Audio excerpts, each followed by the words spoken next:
guys, welcome back to the channel. This is the Creatorfest vlog, which is very exciting. I have been looking forward to this for 2 months, I think, and it's finally here, and I'm in London and I'm just here for the day. So it's been a very, very early start. I got the flight at 6 AM and now we're here, but it's worth it. So I'm going to document the whole day. It's quite dangerous because they have complimentary coffee stalls throughout the venue. So by the end of this I'll probably have had about 5 oat milk lattes, but we're not complaining. So this is a creator kind of conference, festival for brands, creators, you name it. Anyone that's in the industry can come along and get as much value as they can out of it. And obviously as a creator who is relatively new, I've been doing this for 1.5 years, there is so much that I've learned already about the industry, but still so much to learn. If you're in it, you will know that you never stop learning. So yeah, I'm excited to be here and I'm excited to bring you guys along, and hopefully Scotland will start doing things like this. I've never seen anything like this in Scotland before, so you never know. This time next year we could be at one in Glasgow, who knows? But I'm excited to take you guys along and you can see what I get up to. I obviously had to start with an oat milk latte. So this is the vibe.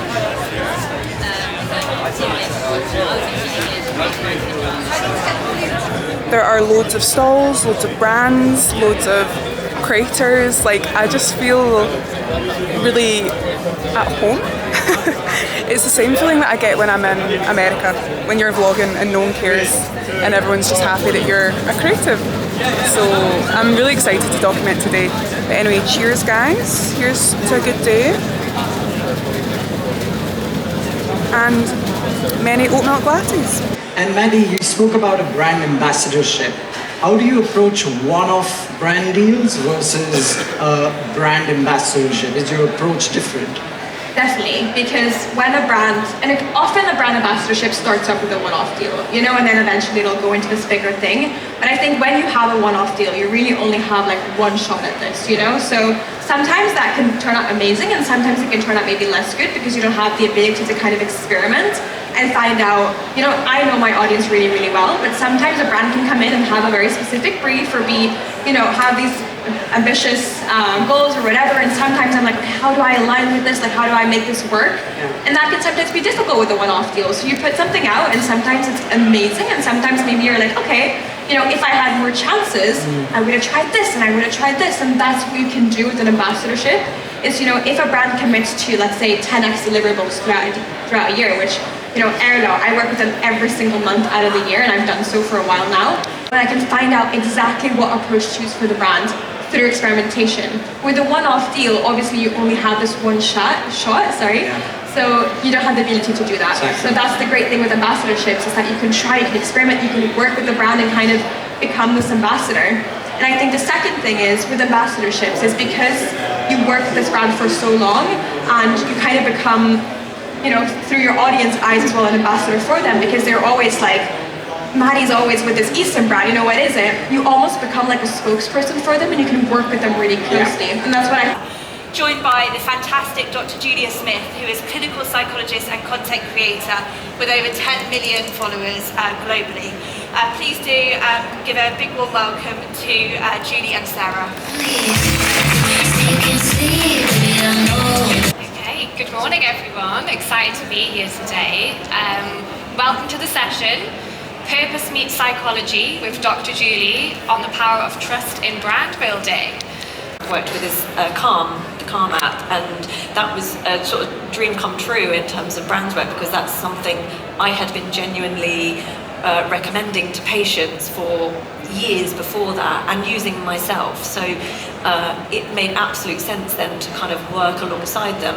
We had a, you know, really kind of similar set of values around what we were trying to offer, and so I made a course for them on the app about stress and anxiety, and yeah, so that kind of thing just seamlessly worked because I was already recommending these things. Yeah. So it wasn't just... Guys, I'm currently on my second oat milk latte of the day and it's really good. there are so many like coffee stalls all over, which is like my dream, but I've also not had anything proper to eat. So that after this talk, that will be the next thing I need to do. But I'm loving this day. This is so good. You know, it was an early start, 4 AM, but it's worth it, and I'm going to take so much footage and chat to you guys and try and show you as much as possible, but I'm just loving it. And yeah, just another reminder that this is the path that I feel I'm meant to be on. But yeah, there's another talk that's about to start, which is going to be about red flags in sponsorships when you're a creator working with brands. So I'll film some of that, and then we can have a debrief over lunch, because I need to eat properly. I can't just keep having coffees.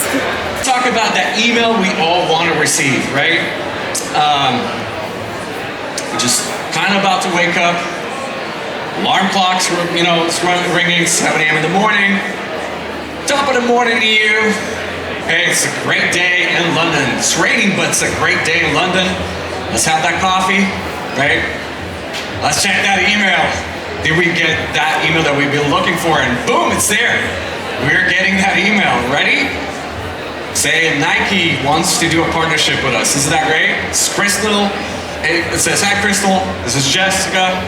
Let's talk about this cool thing.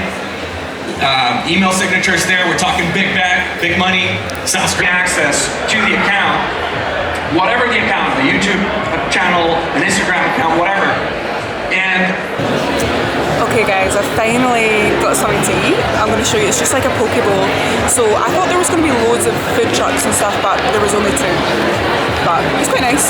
It's literally just teriyaki chicken, rice, cucumber, avocado, cabbage and crispy onions. This is like the lunch break, so I'm going to have this. Then I'm going to go get a matcha, because there's a matcha station upstairs, and I've already had 2 coffees now. I feel we don't need any more. Then there's some more talks I want to go to, and then I have to go and get my flight home. So it's been very quick, a very quick day. But I've loved it. I can't wait to like catch up with you guys properly and show you what I get up to this afternoon, and then debrief.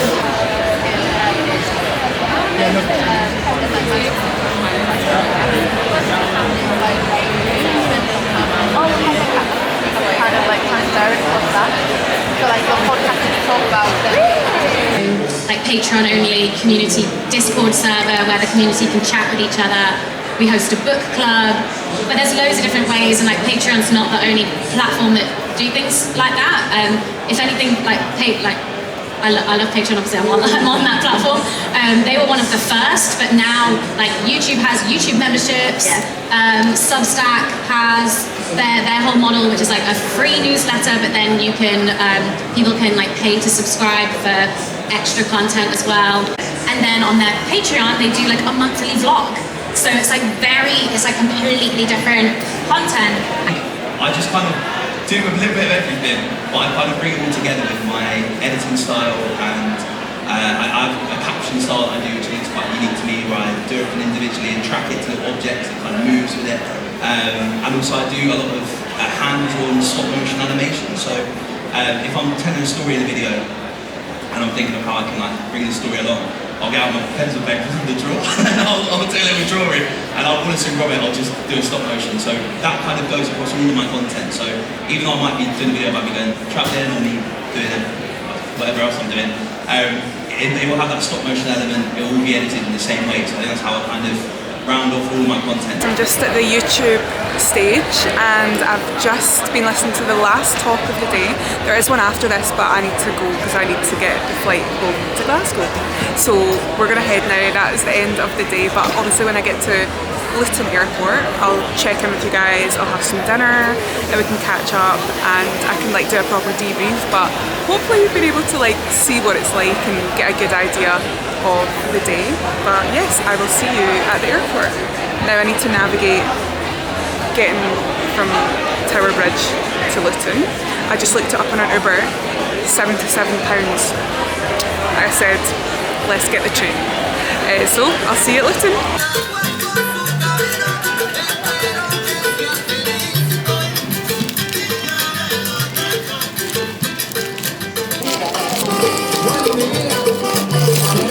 No me digas que quieras.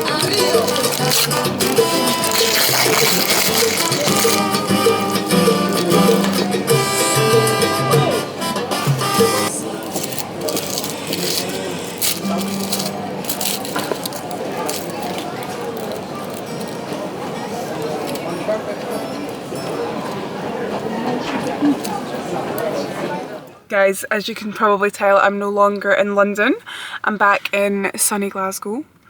So what I was going to do is I was going to do a little debrief when I got to Luton Airport, which I couldn't do because it was mobbed. It was actually mobbed.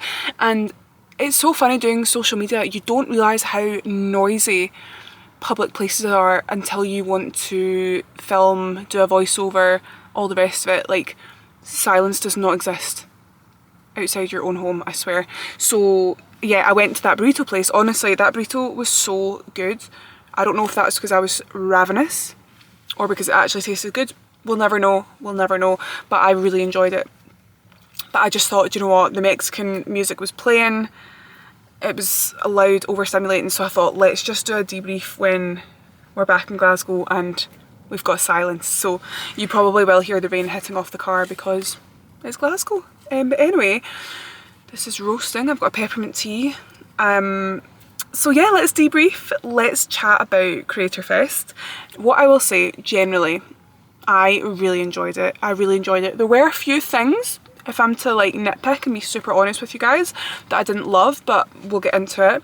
So yeah, as you saw, it was a long day. I got the flight at 4 AM, alarm went off at 4 AM, got into London, left Glasgow at 6 AM, got into London at like 8:10, and then got to Creatorfest closer to 10, and I was there all day. I didn't know if it would be like a leave for lunch situation or if you just stayed in the venue, but I stayed in the venue all day, literally straight to the venue, spent the day there, and then straight to Luton Airport. I didn't see London, I didn't meet up with anyone when I was there. I was just literally there for Creatorfest for the full day. So yeah, it was so good. So the day was just broken up into like different talks, and one of the first things I will say that I am like not best pleased about was the fact that Grace Beverley was going to be one of the headliners. Now she's obviously huge, like a huge influencer, content creator, and she's got like multiple businesses. So when I saw that she was headlining, I'm not going to say that she's the reason I bought the ticket because that's not true, but was I heavily influenced by the fact that she was going to be one of the headline speakers? Yeah, I was. So to realise the day before that she's obviously pulled out, right? So she was meant to be headline speaker, and then the day before I noticed that they were advertising that Dr. Julie Smith, who's obviously, again, amazing at her job, she's a psychologist and her content is all about psychology and the way the brain works and helping people. We love that. So when I saw that they were promoting like new headliner guest speaker, I was like, and I went on and there were no traces on the website or social media of Grace Beverley being there. So I was like, oh, she's pulled out. So that was a bit disappointing. Obviously, I don't know why, I'm not coming for her. I'm sure she's got a valid reason. But to change the headline speaker the day before, kind of crazy. But anyway, I'm sure they were stressed. They had to get someone different and whatever. Right, so that's what I would say the first thing is the fact that they changed the headline speaker, and it's not, I highly doubt that's Creatorfest's fault, but I just think, yeah. So that was the first thing. What I loved also was the fact that I know I've mentioned this like 3 times already, there were complimentary like teas and coffees and matchas like all over the venue. I love a coffee, and I hadn't had a coffee until I got to Creatorfest because I didn't want to buy one at Glasgow Airport because I wanted to sleep on the flight, which I did, which I do think helped. And then obviously when I got off the plane, I was just not in a rush, but I was just focused on getting to Creatorfest, so I didn't stop to get a coffee. So when I walked in and I saw there was a Creatorfest coffee truck, I really knew that someone was looking out for me that morning. So yeah, that was really nice. So there were wee touches like that. There were so many different brands there. What I would say is I didn't really do the kind of activity side of it. Like there was a brand activation pod that you could go in, you can win prizes and all the rest of it, and that actually did look quite fun.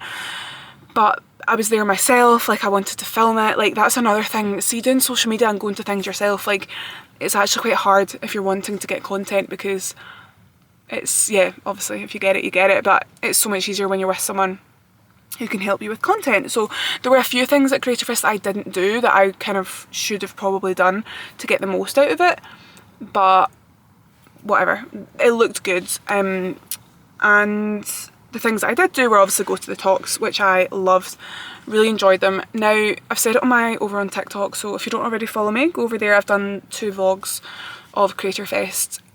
But what I would say is like, these things like with talks and things, if you're clued up on social media and if you are educating yourself constantly, nothing that anyone tells you about social media should shock you or surprise you, or does that make sense? Like if you're constantly watching YouTube videos about social media, how to grow, how to do better, trends, you know, success stories, how to use the algorithm, like all these things, it then means that when you go to in-person events and they're doing talks about this, you're not learning anything new. But that's on me. That's not like a dig at Creatorfest, oh I didn't learn anything new. It's more to circle back and say that although I didn't learn anything new, like I didn't feel anything profound was said, which is fair, I felt so inspired just by being in the room. And I think for me, that's the value I get from something like Creatorfest. It's not necessarily what is said there, because anything that's said in person you can find online if you look hard enough.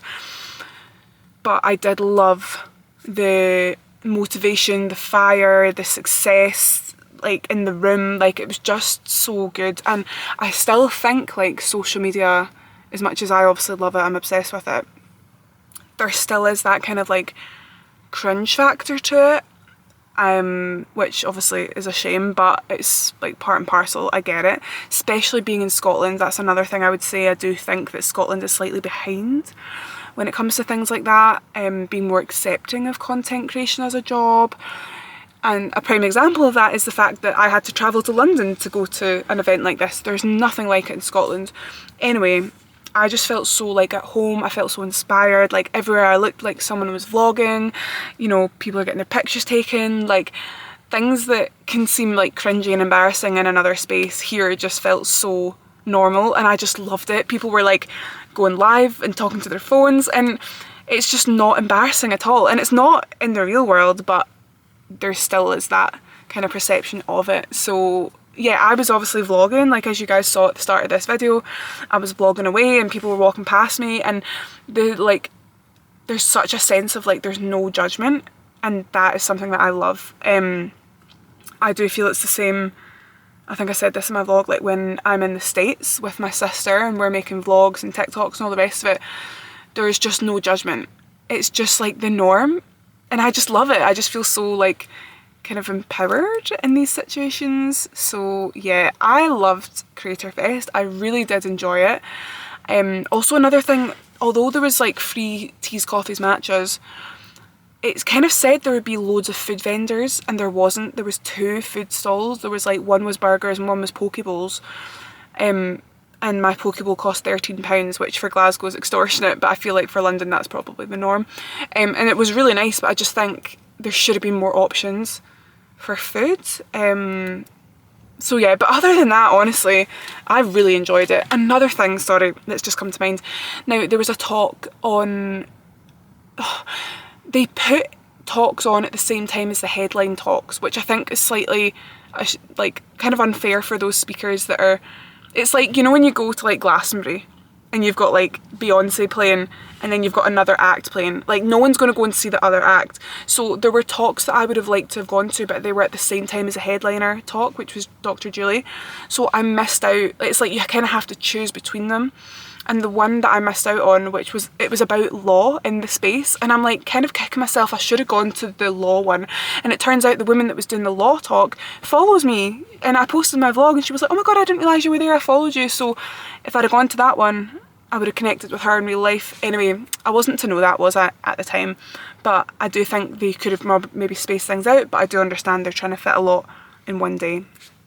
So anyway, those were my little, like, if I was to pick out some things that I would change about it, those were the things. But honestly, on the whole, I really enjoyed it, and I would 100% go back. Like I say, it's a long day, because obviously I'm coming from Glasgow, but I'll travel. I love things like that. It's so up my street. It's part of the job, I guess. It was so funny because I met a really lovely woman who was saying that she was so surprised I was from Glasgow. She was like, oh my gosh, that is so impressive, you're from Glasgow. Like, I've got like a team of people in London and I'm like basically begging them to come, and they live in the same city. And I was just like, yeah, honestly, I can't lie, like I'm so serious about social media. I love it, I love learning about it. It's so hot. Anyway, sorry, I've just changed the camera angle. But yeah, I was like, oh, I'm honestly so serious about social media. Like, something like this, I'll travel for, you know? There's nothing like it in Scotland. I love social media, I love learning, I love if it means coming out of Glasgow, if it means travelling literally to the other end of the country, I'll do it, it doesn't bother me. And I also think that's how serious and motivated I am about social media. You know, I've been doing it for a year and a half and I've managed to make it my job. I'm still working in private care and the dream is obviously to do content full time. And I'm getting there. Like this, it's all happening. It's happening in front of my eyes. And I do think it's going to things like this that really kind of set you apart in terms of like your knowledge, and just the universe can tell when you're serious about something and when you're not. And when you are serious about things, that's when good things start happening. So yeah, and good things have been happening to me a lot over the last few months in terms of social media. And it's very exciting. So yeah. I came away feeling so just inspired and motivated, and hopefully it shows through this vlog. All in all, I loved Creatorfest and I would 100% go back. Obviously there were a few things that I would change, but at the end of the day, it is what it is. And if you're thinking of going to Creatorfest, I would definitely recommend. So yeah, what I would say though, I do think you kind of need to, if you are going yourself as well, you do kind of need to be somewhat outgoing and really like immerse yourself in it. Even for someone like me who like loves my own company, doesn't struggle to be like alone doing things like that, it was still a bit like, oh, like a bit daunting for me, especially like sitting having lunch myself and all the rest of it. But then when I was myself, people would come up and chat to me, which was really, really nice. So yeah, it was amazing. Anyway guys, I hope you liked the vlog. Let me know. I'm almost at 500 subscribers on YouTube. Slay. So please, please, please subscribe, give me a like, follow me over on the other platforms, and I will see you in the next one.